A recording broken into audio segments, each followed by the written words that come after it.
The series starts with Kiryu Kazuma locked up in Futsu prison. He's been convicted for supposedly killing a powerful Yakuza boss from the Dojima clan.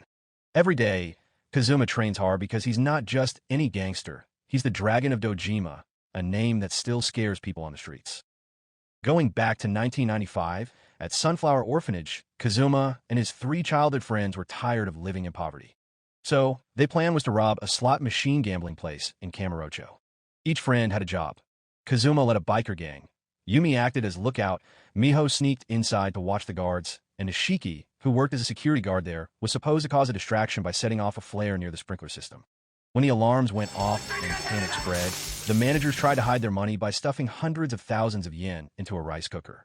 Meanwhile, Miho grabbed the vault key and signaled the gang outside with a firework flare. The bikers made a distraction to pull the police away from the gambling den. Everything was going well until a guard caught Nishiki trying to open the vault. At that moment, Kazuma rushed in. A gunfight broke out between him and Aoki, an armed security officer. Kazuma and Nishiki managed to grab the money and escape on their bikes, speeding back to the orphanage. Yumi and Miho were waiting there, hoping this stolen cash would finally help them leave their harsh life behind. Kazuma had already bought bus tickets. They planned to leave the next morning. But the next day, as Kazuma quietly headed to the bus stop, a younger orphan told him that the others were still at the orphanage, calmly cooking breakfast. Confused and angry, Kazuma furiously rushed back. Not long after the heist, members of the Dojima clan burst into the orphanage. They had tracked the stolen money through a wounded security guard. They took back the cash without hesitation, and one thug pulled out a knife, ready to cut off Nishiki's ear as punishment. Meanwhile, Kazama, the orphanage director, stepped in and told them to stop. Awano, a senior Yakuza member, immediately ordered his men to stand down out of respect. Even though Kazama was just an orphanage director now, his past reputation still held a lot of power. Awano explained that the orphans had robbed their gambling den. Kazama didn't show any fear. Instead, he asked for 30 minutes to change clothes and promised to bring the kids straight to the Dojima clan's headquarters. 30分時間遅れ。支度がしたい。 Once inside the clan's place, turns out Kazama wasn't an ordinary man. He used to be part of their group, and many still feared him. However, Koji, an old friend, coldly reminded Kazama that he no longer belonged to the clan. Still, Kazama insisted on taking responsibility for what the kids did. Later, they faced Sohei Dojima, the top boss. Surprisingly, Sohei invited them to share a meal. He revealed that he, too, was once an orphan. He let the 4 enjoy one last meal before they faced their punishment. Then, Kazuma dropped to his knees and asked to join the Dojima clan. Nishiki followed his lead, but Sohei was not impressed. He said that being Yakuza required courage and a respected name. When Kazuma declared that he wanted to become the Dragon of Dojima, Sohei's interest was caught. That name belonged to only one person before. Kazuma said he knew about the underground fight club under Kamurocho and asked to prove himself there. Sohei agreed, but instead of letting Kazama repay the debt, he demanded that the 4 pay back 100 million yen. The boys would work 5 years on tuna fishing boats, and the girls would spend 3 years in the red light district. Kazuma refused. He was determined to fight. If he won, he wanted to join the clan. If he lost, Sohei could decide his fate. Impressed by his courage, Sohei told Koji to get an opponent ready for that very night. Later, back at the orphanage, Nishiki got mad at Kazuma because he made such a big decision without asking them. He thought there were better ways to pay back the debt than jumping into a life of crime. Then Kazama said that he had been trying to protect them from the Yakuza world all along. To make up for their mistake, he had already sacrificed one of his own fingers. He warned Kazuma that going after the title of Dragon would only bring years of pain. Winning the fight might open a door, but it would also lead to a life full of suffering. Jumping ahead to 2005, Kazuma was still in prison when he got an unexpected visitor. Detective Date came, not for official reasons, but to talk before Kazuma's release. Date told him about a sunken cargo van found at Lake Biwa. Inside were dead members of the Omi clan. Their deaths didn't shake the criminal world, but what really caused a stir was that 10 billion yen, supposed to be in the van, was missing. The Omi clan believed the Tojo clan, part of the Dojima family, had taken it. Date thought a war was coming. He begged Kazuma to come back, sure that only someone like him could stop it. Before leaving, Date said there would be a special gift waiting for Kazuma once he got out. Meanwhile, in the middle of Kamurocho, Yumi was working as a hostess at the nightclub she ran. Known for her kindness and good judgment, she had earned a solid reputation. Then, she got a call from Nishiki, and he wanted to meet face-to-face. When they met, Nishiki told her Kazuma would be released the next day. He hinted that powerful people wouldn't be happy, but said they could be bribed with enough money. All Nishiki wanted was a chance to talk to Kazuma. If Kazuma would listen, maybe things wouldn't get out of control. Going back again to 1995, we return to the underground arena in Kamurocho. Kazuma was fighting the hardest fight of his life, but his opponent, a skilled boxer, controlled the first round. Kazuma couldn't even land a punch. Beaten and overwhelmed, he barely stayed standing until the bell rang. As he stumbled back to his corner, he looked totally defeated. His friends watched in fear, knowing their future depended on him. But then Kazama said some words that changed everything. Inspired, Kazuma went back into the ring. This time, he charged and landed a powerful headbutt. Both fighters fell to the mat and lost consciousness. The match ended in a draw. Even without a clear winner, Sohei was impressed. He told Koji to watch over Kazuma and arrange for the girls to go to Reina's care. Nishiki, however, was left behind. Later on, Nishiki met with Koji to sign a contract. Since he hadn't been accepted into the clan, he had to pay back his 25 million yen share all by himself. Desperate to prove himself, Nishiki begged to join the Dojima clan. He even pulled out a knife in front of everyone and demanded to speak with Sohei. Hearing the noise, Sohei showed up just as Nishiki was about to cut off his own finger to prove his loyalty. But the cut was messy and painful to watch. Sohei was disgusted by how badly it was done. Still, something about Nishiki's reckless loyalty moved him. Against all odds, Sohei changed his mind and let Nishiki join the Dojima clan. Meanwhile, in 2005 at Millennium Tower, Nishiki met with Detective Date to talk about the fallout from the Omi clan incident. In all his years watching the Yakuza, Date had never seen anyone rise so fast as Nishiki. But Nishiki didn't seem interested in praise. He coldly told Date to leave. Before walking away, Date asked if Nishiki had sent someone to kill Kazuma on the day Kazuma was released, since he figured the big bosses wouldn't let Kazuma walk free without a fight. But Nishiki said he didn't want trouble, not for himself and not for the police. Soon after, Koji came in with the tape Nishiki had asked for. The footage showed the moment the van carrying the missing 10 billion yen was stolen. The thief turns out to be Aiko Sawamura, Yumi's older sister. At the same time, Kazuma finally got out of prison. Waiting for him were Dojima clan members ready to take him to their boss, but he refused.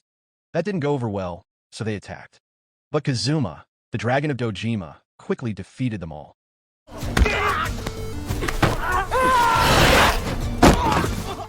After the fight, he sent 2 messages to Shimano. First, he was done with Tokyo and cutting ties to the Dojima clan. Second, he wasn't taking the bus, he was taking their car. Elsewhere, the gift Date promised Kazuma turned out to be a mobile phone to keep in touch. Later, Date called saying the Dojima clan had found out who stole the Omi clan's missing 10 billion yen. Just like that, Kazuma's plan to stay away from Kamurocho was falling apart. Meanwhile, as Yumi walked to her car, another vehicle crashed into her in a basement parking lot. The driver got out, but before he could react, a second man hiding in Yumi's car shot him. The attacker focused on the steering wheel, and Yumi saw her chance. She stabbed him with her watch and finished him off by strangling him with a seatbelt. But just as she tried to get away, another car crashed into hers, sending her car flying off the 4th floor of the garage. The story then jumps back to 1986, the year Nishiki and Miho first came to Sunflower Orphanage. Feeling like outsiders, they try to run away, but their escape almost ended badly when a speeding car nearly hit them. Kazuma quickly apologized to the adults inside. Then Yumi stepped forward and hit the car with a stick. Kazuma followed with a flying kick, then these 4 kids ran off, laughing and yelling, while the angry adults chased them down the street.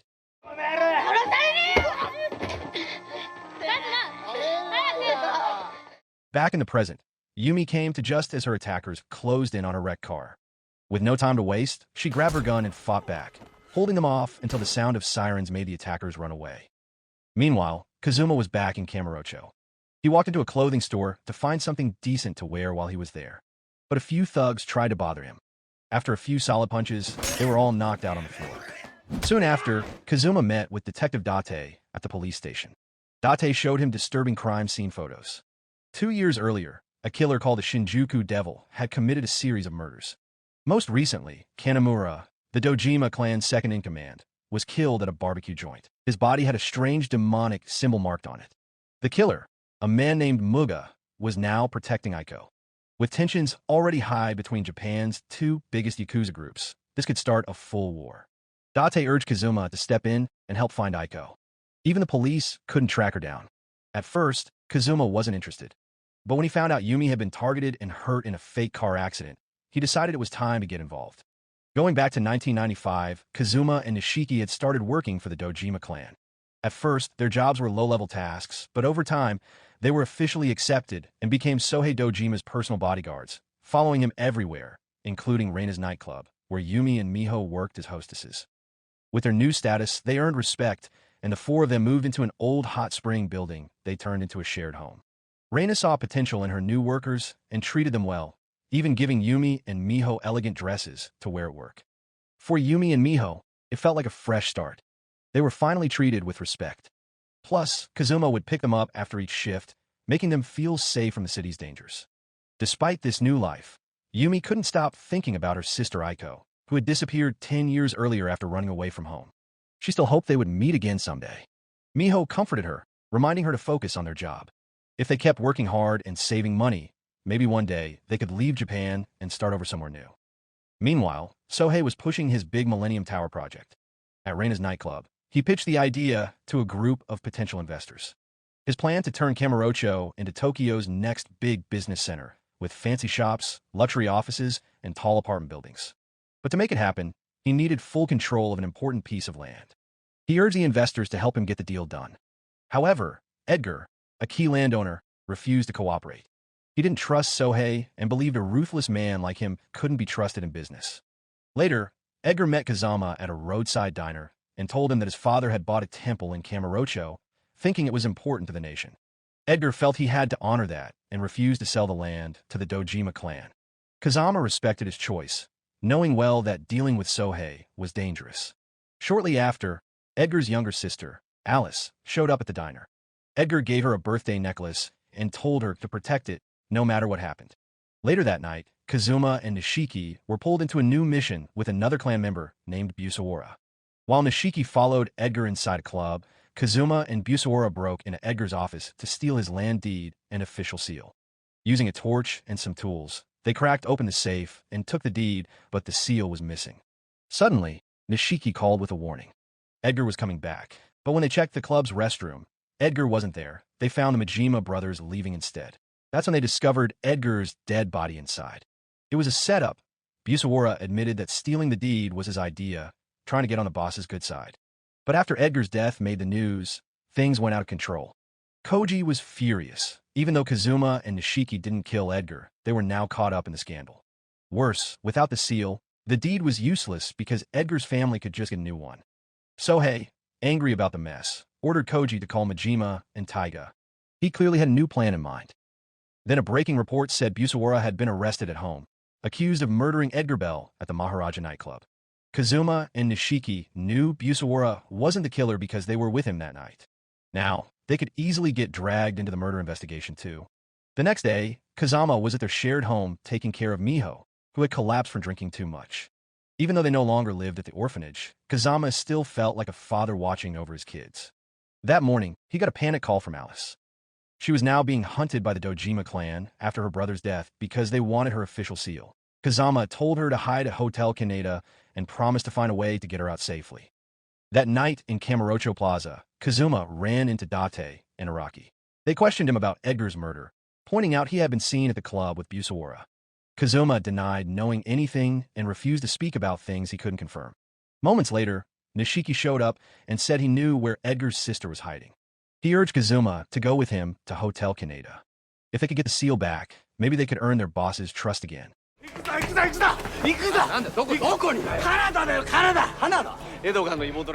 Back in 2005, Yumi finally woke up from her accident. Nishiki visited her briefly, but left soon after for an important meeting with the Tojo clan. Yumi didn't seem to care much. On his way to the meeting, Nishiki clashed with Shimano, who was furious that Kazuma had been released. Shimano saw it as a betrayal and demanded action. But Nishiki stayed calm and told him he was now the real leader of the Dojima clan, warning Shimano not to mess with Kazuma Kiryu.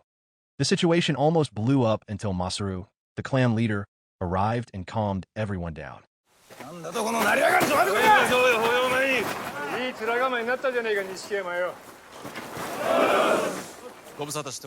Masaru then said he wanted to know who had stolen the 10 billion yen from the Omi clan, warning that this could start a full war, like the one between America and the Soviet Union.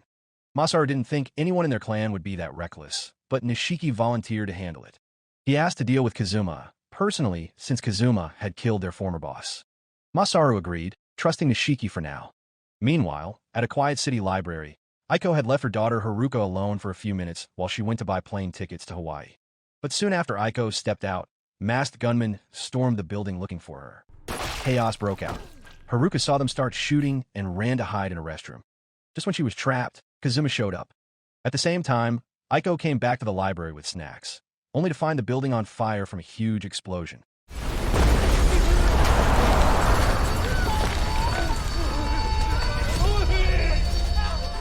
Thankfully, Haruka survived and was safe at Yumi's home. Yumi was shocked to see Kazuma there, and even more surprised when she learned he had rescued Haruka. Desperate, Yumi asked Haruka if she knew where her mother was, but the girl stayed silent, still scared from the blast. Seeing this, Kazuma gently calmed Yumi and promised that Aiko was not in the explosion. After that, Kazuma went to Millennium Tower to face Nishiki. But Nishiki's men didn't welcome him. In fact, they tried to gather others to kill him for allegedly murdering their boss. Before things got worse, Nishiki stopped them. Despite everything, he was happy to see Kazuma after 10 years. He asked him to stay and reminded him that no matter what happened, they were still family. However, the reunion was cut short when Yumi suddenly showed up and demanded answers. Someone had tried to kill her and her sister, and she wanted to know who. Only one person might have that information, is Essie, the mysterious florist who also worked as an underground info broker. Yumi then remembered her desperate search for Aiko. One informant said Aiko was in Namba, Osaka, with a man named Indy who worked at Bar Heaven. The tip cost 50,000 yen. That same night, Yumi took a bus to Namba. To her surprise, Miho came along too because she wasn't going to let Yumi face it alone. The next day, Kazuma and Nishiki were watching Hotel Kaneda, sure that Alice was inside. Their suspicion grew when they saw the Majima brothers enter the building. That confirmed Alice was definitely there. Meanwhile, inside the hotel, Alice was getting ready to escape. She knew someone was coming for her. But as she tried to leave, both groups, Kazuma and Nishiki, and the Majima brothers spotted her, and the chase began. Gunshots rang out in the streets. During the chaos, Alice accidentally shot Taiga in the chest.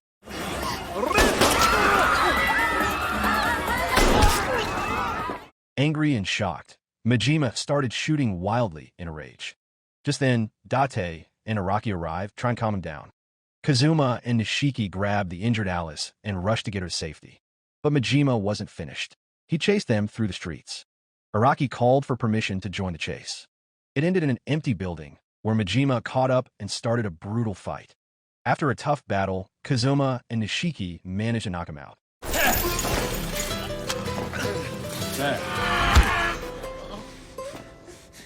With Majima unconscious, they turned to Alice and demanded to know where Edgar's official seal was, but she refused to say anything.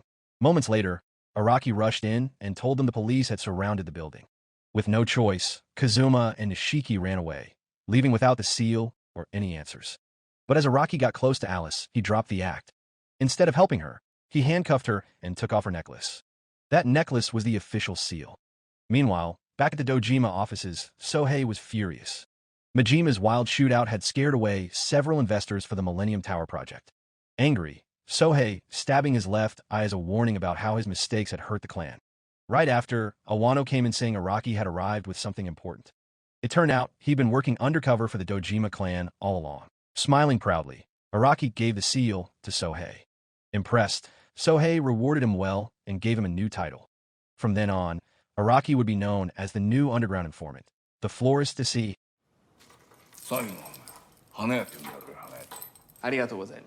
Meanwhile, Yumi and Miho finally reached Bar Heaven in Osaka. After paying the price Indy asked for, Yumi was told she could meet her sister. But it was a trick. The woman they were shown wasn't Aiko at all. Yumi quickly realized they had been fooled. Furious and heartbroken, she stormed out with Miho. After they left, the real Aiko appeared from the back. She had set up a lie to get Yumi's money while staying hidden. Back in the present day, Yumi and Kazuma went down to the basement of Millennium Tower, where Araki ran his underground surveillance center. He controlled every camera in Kamurocho. Yumi asked if he knew where Aiko was. Araki said he did, but he wanted 100 million yen for the information. However, Araki had another idea. Instead of paying up front, Kazuma could fight again in the underground ring. One match from the legendary dragon of Dojima would earn them more than enough money. Kazuma agreed, and Araki got the contract ready to profit from the event. To make the deal more tempting, Araki showed recent CCTV footage. Aiko had been seen at a convenience store with Oishi, a known member of the Omi clan. This made Yumi angry. After everything, Aiko was still mixed up with her dangerous ex. Now we move to a scene from 4 days earlier.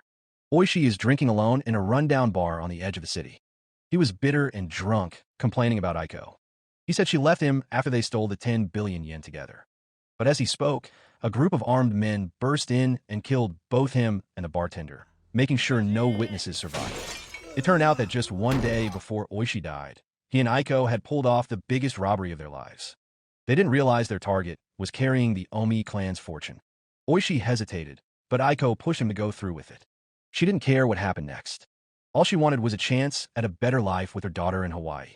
After transferring the money to their getaway car, they sank the Omi truck into Lake Biwa.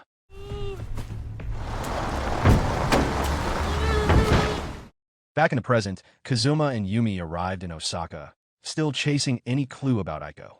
But when they went to her last known home, an old man told them no one had lived there since a fire destroyed it. Later, Kazuma and Yumi split up for a moment to look around more closely. That's when the same old man suddenly came back, this time pulling a knife on Kazuma. At the same time, another man sneaked up behind him with a gun. Kazuma stayed calm, but when he saw Yumi being forced into a car, he lost control. In a flash, he took down the gunman and stopped the vehicle trying to kidnap her. Just then, more cars showed up. But instead of fighting, the men politely asked Kazuma to come with them. Kazuma and Yumi were then taken to a hideout controlled by the Omi clan. Inside, Kazuma finally met Jin, the Omi boss. Jin was interested in the dragon of Dojima's reputation and tattoo. He remembered how years ago, during a rebellion, a man had wiped out a whole squad of his men. Jin never saw the man's face, but the story about the dragon tattoo became a legend. He asked to see Kazuma's back, but Kazuma replied coldly that his dragon had no eyes. During dinner, the mood changed. Jin apologized for how the Sagawa clan had treated Yumi. He explained that while Oishi did steal the 10 billion yen, he never ordered anyone to hunt or threaten anyone over it. Then Kazuma promised to get back the stolen money, but asked for 3 days to do it. Jin agreed to help, but only gave him 1 day. Kazuma had until midnight tomorrow to deliver results, and then they were to return to Millennium Tower. After they left, Jin spoke in private with his right-hand man, Sir Yuta. For now, they would trust Kazuma and Yumi. But if they failed, both would die at midnight. Still, Jin held a strange hope.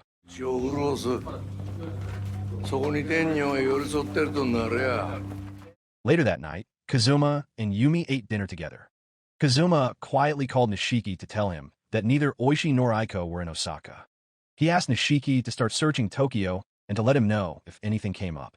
As they ate, Yumi called Aiko selfish, difficult, and always wanting attention. She even said that maybe things would be easier if Aiko were dead. At least then, she could have peace. But Kazuma stayed calm, that he didn't react. He simply said no one deserves to die. No matter what Aiko had done, he promised to protect her.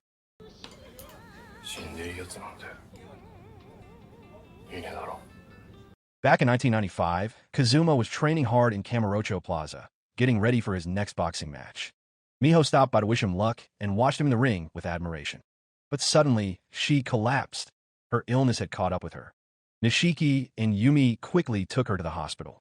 The doctor said Miho's condition was serious. One of her kidneys was failing, and she needed a transplant. But finding a matching donor through the official system could take too long. Nishiki immediately offered to donate his kidney, but the doctor said they weren't a match. Desperate for help, Kazuma went straight to Sohei's office and begged for a chance to fight again. He didn't explain why, but Sohei agreed and arranged the match. Kazuma entered the underground ring. In his first fight, he knocked out his opponent and earned a good payout from just that one round. If he kept winning, each victory would bring in more money. Meanwhile, Kazuma remembered what Sohei said. If he kept winning, he could earn the honor of getting tattooed. Sohei wanted Kazuma to become the next dragon of Dojima. But to get the dragon's eyes tattoo, Kazuma had to win the whole tournament. Every day, he trained harder and fought stronger.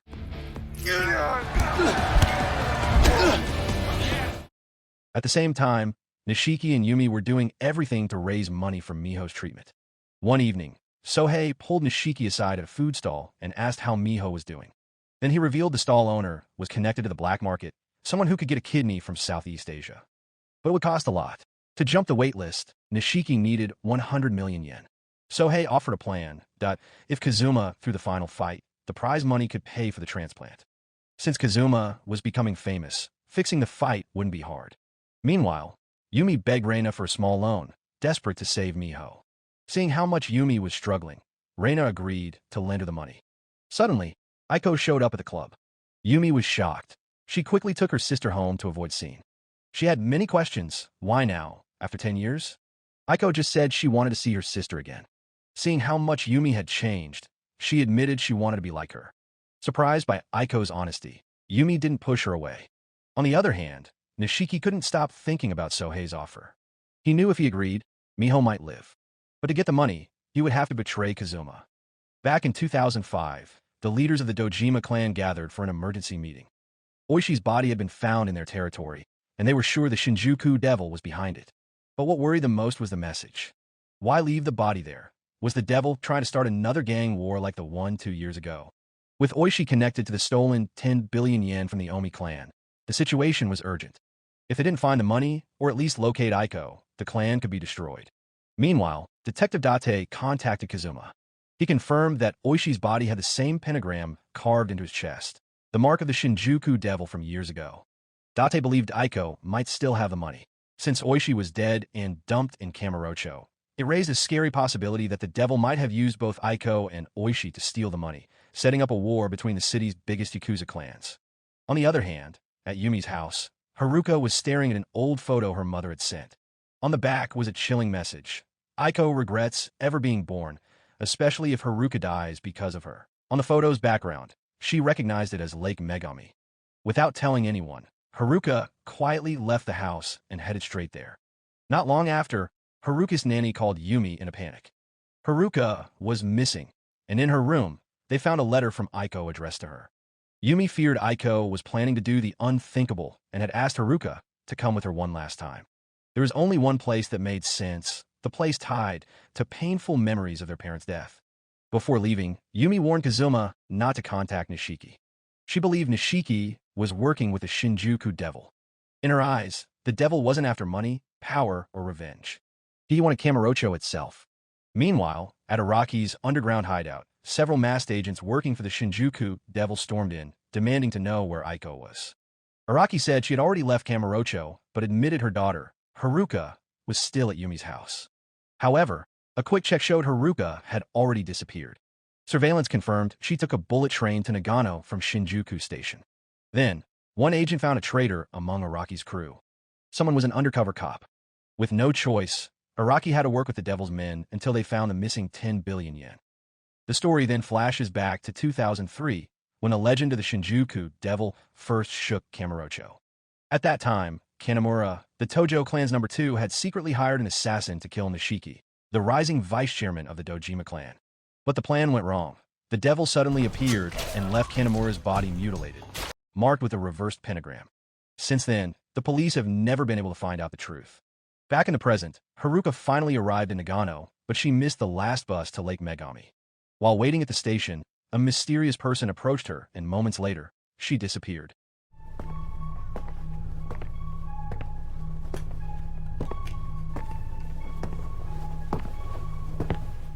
Meanwhile, Shimano yelled at Nishiki, blaming him for leading the Tojo clan toward collapse by pushing them into a war with the Omi clan. Kazama arrived during the argument and stepped in. He offered to meet with Jin directly to handle the talks, while Shimano stayed behind to manage the clan. Soon after, Kazama met Jin at a golf course. He made it clear that neither the Dojima nor the Tojo clan had anything to do with stealing the 10 billion yen. Kazama believed Aiko and Oishi were being used by the Shinjuku devil. He also asked to renegotiate the terms between their clans. On the other hand, Shimano met privately with Masaru and suggested to break up the Dojima clan and cut off Nishiki, who he now thought was working with the devil. If they didn't act, the entire Tojo clan could fall. Masaru, frustrated by Nishiki's silence and absence, began to consider it. They had two choices: go to war with the Omi, or remove Nishiki themselves. Soon after, Masaru told Shimano to inform Kazama that the Dojima clan would be officially disbanded. Kazama passed the message to Jin, confirming Nishiki was removed from power. Jin agreed, but the deal Kazuma and Yumi made still stood. He would wait at Millennium Tower until midnight for the money. At Lake Megami, Aiko stood by the water, staring into the past. It was where their mother died. Ready to do the unthinkable, she prepared to jump until Yumi arrived just in time to stop her. Yumi told Aiko that Haruka was still alive. はるかはもういない。はるか死んでない。 Relieved, Kazuma and Yumi regrouped. The money was finally in their hands. All they had to do was deliver it and find Haruka, but before they could move, Yumi's phone rang. It was Nishiki. Calm and cold, he told her Haruka was with him. If Yumi wanted her back, she had to bring the money to Millennium Tower. To Nishiki, everything that happened went back to one moment, 10 years ago, when Kazuma betrayed him. Back in 1995, Nishiki met two men who said they were kidney donor agents sent by Sohei. They gave him a written deal, promising Miho would get better once Nishiki came up with 100 million yen. But the kidney came from the black market and had to be kept secret. After the men left, Awano pulled Nishiki aside and gave him a drug. His job was simple: slip the drug into Kazuma's drink before the final fight.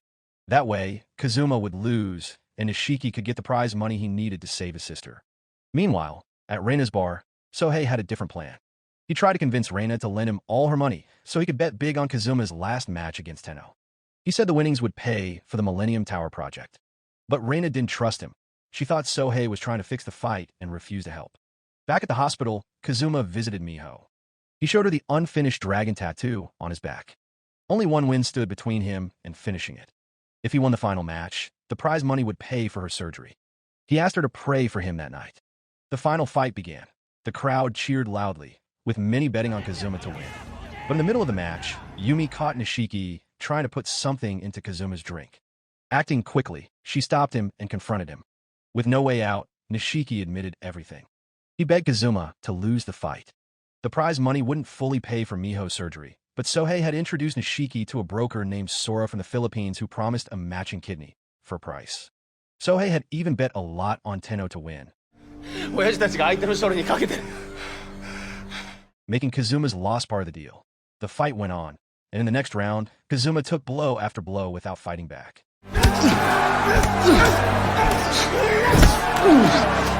The crowd started whispering, was he giving up? Then, suddenly, Kazuma threw a powerful uppercut right to Tenno's jaw, turning the fight around.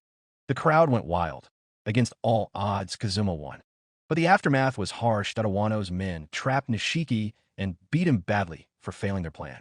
Since Sohei lost a huge bet, Nishiki was useless to them now. Later that day, Nishiki and Yumi hurried to the hospital to see how Miho was doing, but a nurse told them Miho's treatment had been stopped.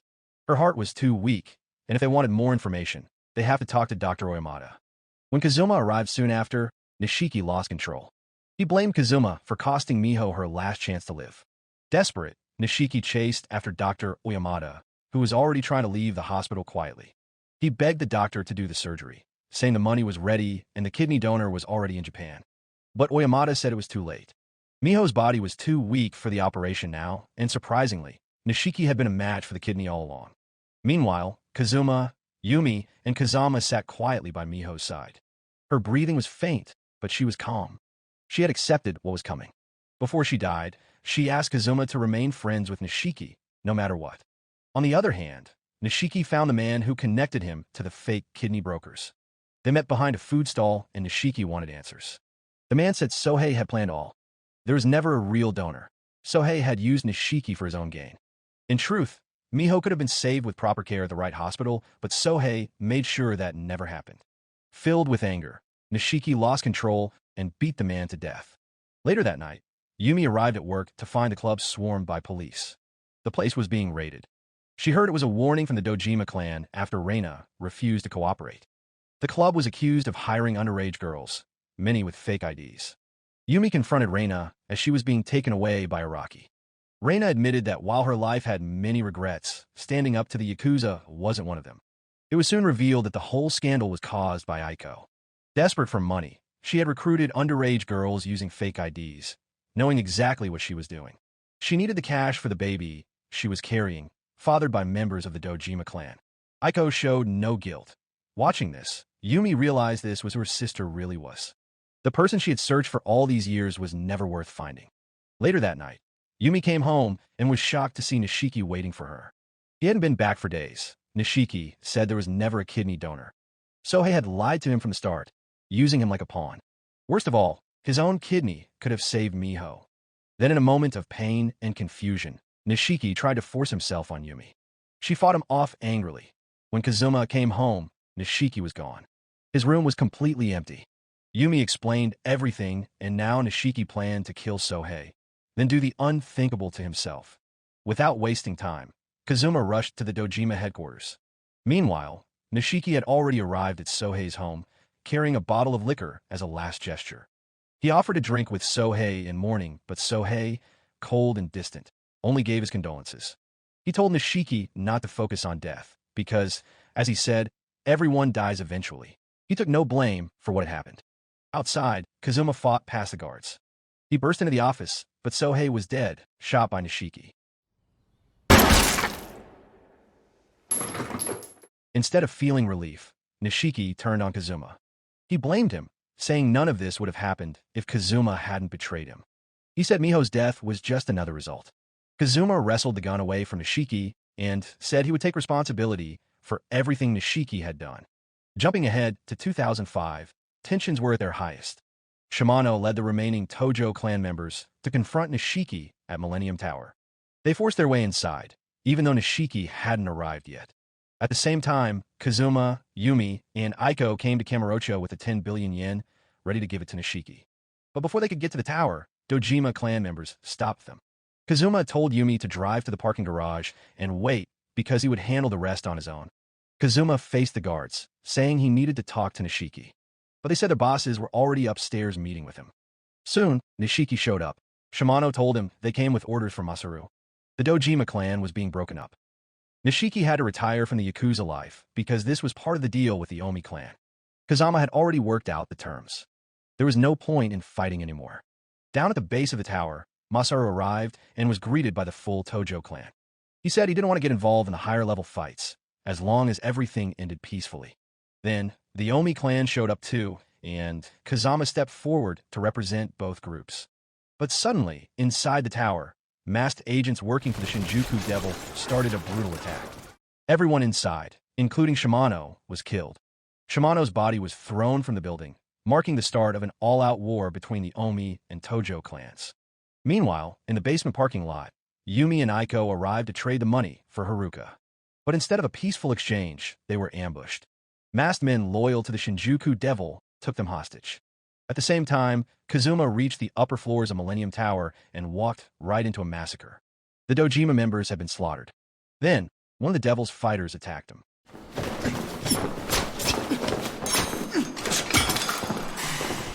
Outside, Masaru was outnumbered and outgunned. He ordered his men to call Majima, knowing only someone as wild and unpredictable as Majima could stand up to these enemies. Elsewhere, Detective Date and the police watched from a distance. But Date told his team to hold back. He didn't want to interfere. He had waited years to let the Yakuza destroy each other from inside.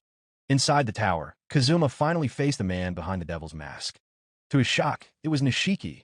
Frozen by emotion, Kazuma hesitated. Could he really fight the man who used to be his brother?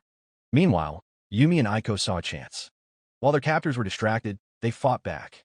They managed to overpower them, but not without cost. Aiko was shot while protecting Yumi. As she lay dying, she apologized for everything and asked Yumi to raise her daughter like her own and told her to make sure Haruka always listened. Then she took her last breath. Outside, Majima and his crew finally arrived, joining Masaru's forces in the bloody battle against the Omi clan. Inside, Kazuma and Nishiki fought again. But Kazuma couldn't go all out.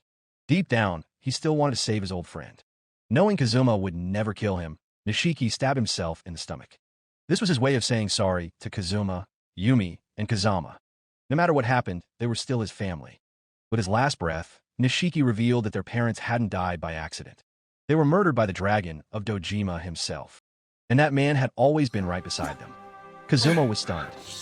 Meanwhile, Yumi arrived just minutes late to deliver the 10 billion yen to Jean.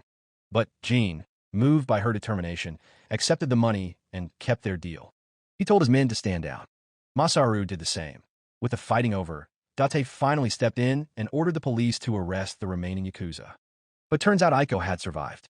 Barely alive, she was rushed into critical care. As for Kazuma, he carried Nishiki's body out of the tower, broken but determined to honor his memory. In the final moments, Yumi and Kazama took Kazuma back to the orphanage. That's when Kazuma noticed an old scar on Kazuma's back. Suddenly, everything clicked. The dragon of Dojima was Kazama. Kazuma froze, remembering Nishiki's last words. Their parents were killed by the one who had been beside them all along. The truth had been right in front of him. Kazama had been the dragon all along. The end. So the moral of the story is, never trust a shady kidney broker, because next thing you know, your best friend's fighting rigged boxing matches and you're knee-deep in Yakuza chaos.